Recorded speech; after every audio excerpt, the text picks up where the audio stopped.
Maka dalam tahun ketiga, zaman Hosea bin Ela, Raja Israel, Hizkia, anak Ahaz, Raja Yehuda, menjadi raja. Ia berumur 25 tahun pada waktu ia menjadi raja, dan 29 tahun lamanya ia memerintah di Yerusalem. Nama ibunya ialah Abi, anak Zakaria. Ia melakukan apa yang benar di mata Tuhan, tepat seperti yang dilakukan Daud, bapa luhurnya. Dialah yang menjauhkan bukit-bukit pengorbanan, dan yang meremukkan tugu-tugu berhala, dan yang menebang tiang-tiang berhala, dan yang menghancurkan ular tembaga yang dibuat Musa. Sebab sampai pada masa itu, orang Israel memang masih membakar korban bagi ular itu, yang namanya disebut Nehustan. Ia percaya kepada Tuhan, Allah Israel, dan di antara semua raja-raja Yehuda, baik yang sesudah dia maupun yang sebelumnya, tidak ada lagi yang sama seperti dia. Ia berpaut kepada Tuhan, tidak menyimpang daripada mengikuti dia, dan ia berpegang pada perintah-perintah Tuhan yang telah diperintahkannya kepada Musa. Maka Tuhan menyertai dia. Kemanapun juga ia pergi berperang, ia beruntung. Ia memberontak kepada Raja Asyur dan tidak lagi takluk kepadanya. Dialah yang mengalahkan orang Filistin sampai ke Gaza dan memusnahkan daerahnya, baik menara-menara penjagaan maupun kota-kota yang berkubu. Dalam tahun keempat zaman Raja Hizkia, itulah tahun ketujuh zaman Hosea bin Ela, Raja Israel, majulah Salmaneser, Raja Asyur, menyerang Samaria dan mengepungnya. Direbutlah itu sesudah lewat 3 tahun, dalam tahun ke-6 zaman Hizkia. Itulah tahun ke-9 zaman Hosea, Raja Israel, direbutlah Samaria. Raja Asyur mengangkut orang Israel ke dalam pembuangan ke Asyur dan menempatkan mereka di Halah pada sungai Habor, yakni sungai negeri Gozan, dan di kota-kota orang Madai. Oleh karena mereka tidak mau mendengarkan suara Tuhan, Allah mereka, dan melanggar perjanjiannya, yakni segala yang diperintahkan oleh Musa, hamba Tuhan, mereka tidak mau mendengarkannya dan tidak mau melakukannya. Dalam tahun ke-14 zaman Raja Hizkia, majulah Sanherib, Raja Asyur, menyerang segala kota berkubu negeri Yehuda, lalu merebutnya. Hizkia Raja Yehuda mengutus orang kepada Raja Asyur di Lakis dengan pesan, "Aku telah berbuat dosa, undurlah daripadaku. Apapun yang kau bebankan kepadaku akan kupikul." Kemudian Raja Asyur membebankan kepada Hizkia, Raja Yehuda, 300 talenta perak dan 30 talenta emas. Hizkia memberikan segala perak yang terdapat dalam rumah Tuhan dan dalam perbendaharaan istana raja. Pada waktu itu, Hizkia mengerat emas dari pintu-pintu dan dari jenang-jenang pintu bait Tuhan yang telah dilapis oleh Hizkia, Raja Yehuda. Diberikannya semuanya kepada Raja Asyur. Sesudah itu, Raja Asyur mengirim panglima, kepala istana dan juru minuman agung dari Lakis kepada Raja Hizkia di Yerusalem, disertai suatu tentara yang besar. Mereka maju dan sampai ke Yerusalem. Setelah mereka maju dan sampai di situ, mereka mengambil tempat dekat saluran kolam atas yang di jalan raja pada padang tukang penatu. Dan ketika mereka memanggil-manggil kepada raja, keluarlah mendapatkan mereka Eliakim bin Hilkia, kepala istana, dan Sebna, panitera negara, serta Yoah bin Asaf, bendahara negara. Lalu berkatalah juru minuman agung kepada mereka, "Baiklah, katakan kepada Hizkia, beginilah kata Raja Agung, Raja Asyur. Kepercayaan macam apakah yang kau pegang ini? Kau kira bahwa hanya ucapan bibir saja dapat merupakan siasat dan kekuatan untuk perang? Sekarang, kepada siapa engkau berharap? Maka engkau memberontak terhadap aku. Sesungguhnya engkau berharap kepada tongkat bambu yang patah terkulai itu, yaitu Mesir, yang akan menusuk dan menembus tangan orang yang bertopang kepadanya. Begitulah keadaan Firaun, Raja Mesir, bagi semua orang yang berharap kepadanya. Dan apabila kamu berkata kepadaku, kami berharap kepada Tuhan Allah kami, bukankah Dia itu yang bukit-bukit pengorbanannya dan mesbah-mesbahnya telah dijauhkan oleh Hizkia, sambil berkata kepada Yehuda dan Yerusalem, di depan mesbah yang di Yerusalem inilah kamu harus sujud menyembah. Maka sekarang, baiklah bertaruh dengan tuanku Raja Asyur. Aku akan memberikan 2.000 ekor kuda kepadamu, jika engkau sanggup memberikan dari pihakmu orang-orang yang mengendarainya. Bagaimanakah mungkin engkau memukul mundur satu orang perwira tuanku yang paling kecil? Padahal engkau berharap kepada Mesir dalam hal kereta dan orang-orang berkuda. Sekarang pun, adakah di luar kehendak Tuhan aku maju melawan tempat ini untuk memusnahkannya?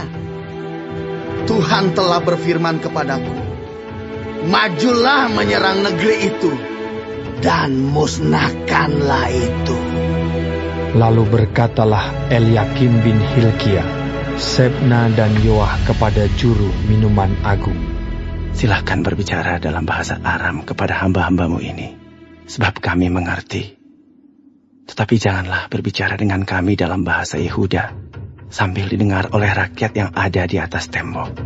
Tetapi juru minuman agung berkata kepada mereka, adakah tuanku mengutus aku untuk mengucapkan perkataan-perkataan ini hanya kepada tuanmu dan kepadamu saja? Bukankah juga kepada orang-orang yang di atas tembok, yang memakan tainya dan meminum air kencingnya bersama-sama dengan kamu? Kemudian berdirilah juru minuman agung, dan berserulah ia dengan suara nyaring dalam bahasa Yehuda. Ia berkata, dengarlah perkataan Raja Agung, Raja Asyur. Beginilah kata Raja, janganlah Hizkia memperdayakan kamu, sebab ia tidak sanggup melepaskan kamu dari tanganku. Janganlah Hizkia mengajak kamu berharap kepada Tuhan dengan mengatakan, tentulah Tuhan akan melepaskan kita, dan kota ini tidak akan diserahkan ke dalam tangan Raja Asyur. Janganlah dengarkan Hizkia, sebab beginilah kata Raja Asyur, adakanlah perjanjian penyerahan dengan aku, dan datanglah keluar kepadaku. Maka setiap orang daripadamu akan makan dari pohon anggurnya dan dari pohon aranya, serta minum dari sumurnya, sampai aku datang dan membawa kamu ke suatu negeri seperti negerimu ini, suatu negeri yang bergandum dan berair anggur, suatu negeri yang berroti dan berkebun anggur, suatu negeri yang berpohon zaitun, berminyak dan bermadu. Dengan demikian, kamu hidup dan tidak mati.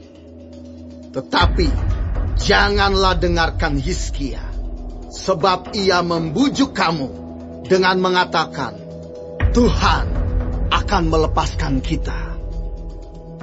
Apakah pernah para Allah bangsa-bangsa melepaskan negerinya masing-masing dari tangan Raja Asyur? Di manakah para Allah negeri Hamat dan Arpad?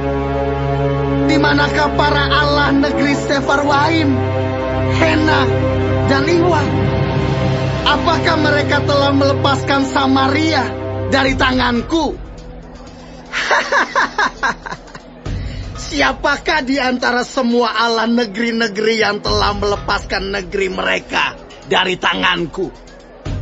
Sehingga Tuhan sanggup melepaskan Yerusalem dari tanganku. Tetapi rakyat itu berdiam diri dan tidak menjawab dia sepatah kata pun. Sebab ada perintah raja, bunyinya, Jangan kamu menjawab dia. kemudian pergilah Eliakim bin Hilkia, kepala istana, dan Sebna, panitera negara, dan Yoah bin Asaf, bendahara negara, menghadap Hizkia dengan pakaian yang dikoyakkan, lalu memberitahukan kepadanya perkataan juru minuman agung.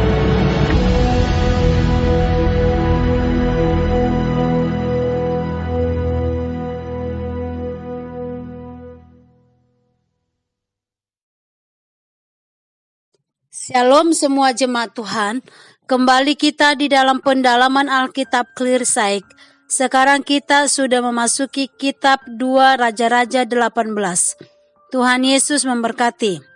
Setelah kita belajar di pasal 17 akan kejatuhan Samaria dan kerajaan utara, maka di pasal ini kita melanjutkan dengan sejarah Yehuda, yaitu kerajaan selatan, yang dimulai dengan pemerintahan Raja Hizkia yang baik. Ia diangkat menjadi raja, seorang raja terbesar di Yehuda karena kepercayaan dan ketergantungannya kepada Tuhan. Hizkia sangat mempercayai Tuhan, memelihara perintah-perintah Tuhan, dan mendorong umat itu untuk meninggalkan dosa dan kembali kepada Tuhan. Di awal pemerintahannya, ia memperbaiki dan menyucikan bait suci, memulihkan para imam dan suku Lewi kepada pelayanannya, dan menegakkan perayaan Paskah kembali. Dengan penuh semangat, Hizkia membinasakan semua mezbah berhala dan bukit pengorbanan di Yehuda. Pada saat itu, kerajaan Yehuda, yaitu kerajaan selatan, dikuasai oleh bangsa Asyur. Diminta untuk bayar upeti tahunan. Hizkia memberontak kepada Raja Asyur dan tidak takluk lagi kepadanya. Hizkia menggantungkan imannya hanya kepada Tuhan, bukan kepada kekuatannya sendiri, dan akibatnya Tuhan menyertainya kemanapun ia pergi berperang. Tuhan menghendaki ketaatan yang sungguh-sungguh dalam segala hal. Di dalam hidup kita, kiranya Tuhan memampukan kita untuk hidup taat. Sanherib, Raja Asyur yang sedang berjaya, menjadi sombong dan menganggap remeh orang lain, bahkan merendahkan kuasa Tuhan. Pada saat itu Raja Asyur menaklukkan dunia. Melalui wakilnya juru minuman agung dari Lakis, Raja Asyur menekan Hizkia agar menyerah kepada Asyur. Dengan ponganya juru minuman agung Asyur itu menyatakan bahwa Asyur tak terkalahkan. Ia merendahkan Yehuda, meremehkan kekuatan Yehuda. Ia bahkan menghujat Tuhan, mengatakan bahwa Tuhan tidak berdaya melawan para dewa Asyur. Hizkia pada awalnya kurang beriman, di mana Hizkia membayar upeti kepada Asyur. Akan tetapi Hizkia sadar bahwa ia harus bersandar kepada Tuhan. Itu sebabnya ia memerintahkan agar rakyat jangan menjawab sepatah kata pun terhadap ejekan dan hujatan juru minuman agung dari Lakis itu. Supaya apa? Supaya umat itu tidak terpengaruh akan tipu dayanya yang akan membuat mereka ragu akan pertolongan Tuhan. Untuk menghadapi sikap sombong orang-orang jahat, kita tidak perlu menyerang balik kata-kata jahat dan hujat. Serahkan kepada Tuhan dalam doa, karena Tuhanlah yang memiliki hak untuk membalas. Berdoa adalah cara yang paling ampuh untuk melawan tipu daya iblis. Amin. Tuhan Yesus memberkati.